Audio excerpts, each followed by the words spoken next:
Bueno, yo no creo que los países se jodan en un momento, ¿eh? Salvo casos muy excepcionales. Yo creo que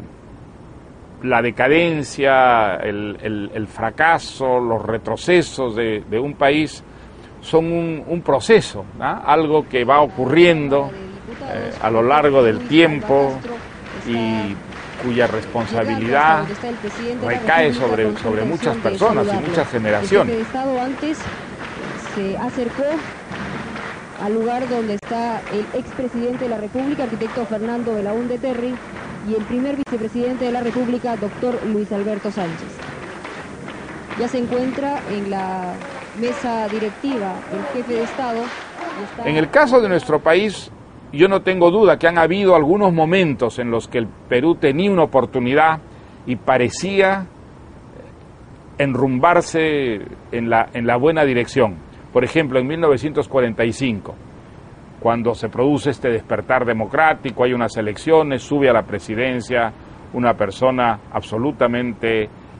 impecable, íntegra, como es Bustamante Rivero, y allí se viven 3 años, bueno, de lucha por la democracia en el Perú, como dijo Bustamante Rivero en el libro de memorias que escribió, ¿no? Esa democracia fue atacada con ferocidad desde la derecha por una oligarquía que era totalmente antidemocrática y por el APRA desde la izquierda, una APRA completamente irresponsable, y entre ambos pues la destruyeron y tuvimos la dictadura militar de Odría, ¿no? Creo que otra oportunidad perdida fue cuando subió a la presidencia Belaúnde Terry. Allí hubo un enorme, digamos, también despertar, una gran ilusión de un cambio reformista que modernizara el país, que creara oportunidades para sacar de la pobreza a la mayoría de peruanos. Y sin embargo eso también se frustró, y se frustró por esa misma irresponsabilidad, ¿no?, de una derecha oligárquica que atacó a Belaúnde con ferocidad,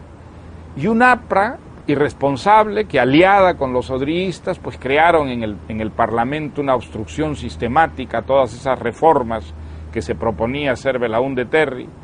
con lo que el gobierno fue más bien un fracaso y terminó, por supuesto, con un golpe militar, ¿no?, el de Velasco Alvarado.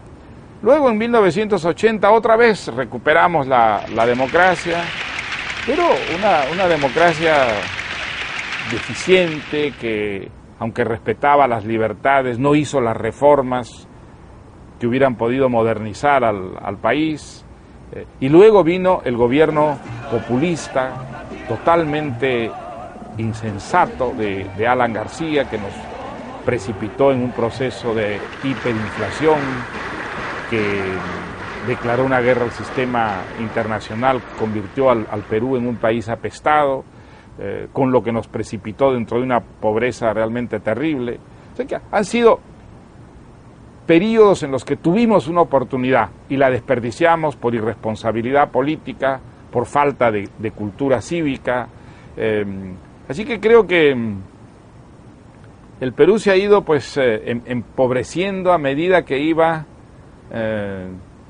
desechando oportunidades y escogiendo lo peor, ¿ah? Creo que ese es el resultado de que vivimos en este momento, ¿no? El de ser un país muy empobrecido, un país que no ha resuelto todavía los problemas básicos, y que a pesar de contar con tantos recursos, ¿no?, recursos que no son solamente naturales, sino también humanos, es un país muy pobre, atrasado, de instituciones muy precarias y donde la libertad está siempre amenazada, ¿no? Porque aunque en muchas cosas el Perú ha cambiado desde la época de Odría, en muchas otras, por desgracia, no. Nosotros no hace mucho pues hemos vivido casi 10 años de una dictadura con el señor Fujimori y el señor Montesinos, y una dictadura que, aunque en muchas cosas se diferenciaba de la de Odría, en otras, en violencia, represión y sobre todo corrupción, se parecía e incluso diríamos superó largamente las marcas sentadas por Odría.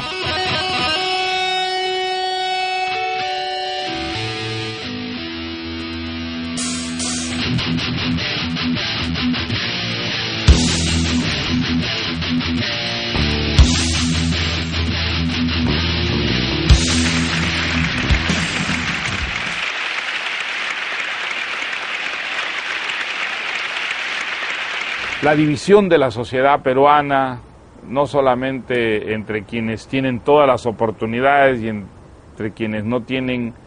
ninguna, las diferencias abismales entre la riqueza y la pobreza, la diferencia de oportunidades entre alguien que vive en la ciudad o vive en el campo, entre quien tiene una cierta condición social y económica y entre quien nace en una familia de marginados o sectores muy pobres, siguen siendo tan grandes y quizá se hayan agravado desde la época de Odría. Así que todo eso yo creo que todavía le da una cierta vigencia a la novela en cuanto problemática política y social. Es una de las novelas, tal vez, la que más trabajo me ha costado escribir. Me demoré 3 años escribiéndola y durante buena parte de esos 3 años estuve bastante perdido, confundido sobre cómo dar unidad, organización, coherencia a toda esa masa de personajes, de episodios. Al mismo tiempo creo que pocas veces he disfrutado tanto con un proyecto novelístico en el que hasta el final trabajé con un enorme entusiasmo y una gran ilusión, ¿no? Yo puse como epígrafe esa cita que viene del prólogo que escribió Balzac para la primera edición de la Comedia Humana, es decir, el conjunto de todas sus novelas, porque a mí me impresionó mucho y me dio una idea que me parece muy acertada, pero no diré de la novela en general, sino del tipo de novela que yo quería hacer y que creo representa por lo menos una corriente muy importante de la novela. La idea de la novela como la historia privada de las naciones, es decir, aquello que la historia, los historiadores, no pueden llegar nunca a conocer, porque es algo que no deja una documentación que pueda ser rastreada, aquello que forma parte de la vida más privada, más íntima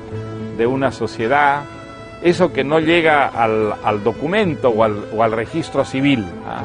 la psicología, los fantasmas, los demonios que están detrás de las conductas o de los miedos o de ciertas inhibiciones de una sociedad.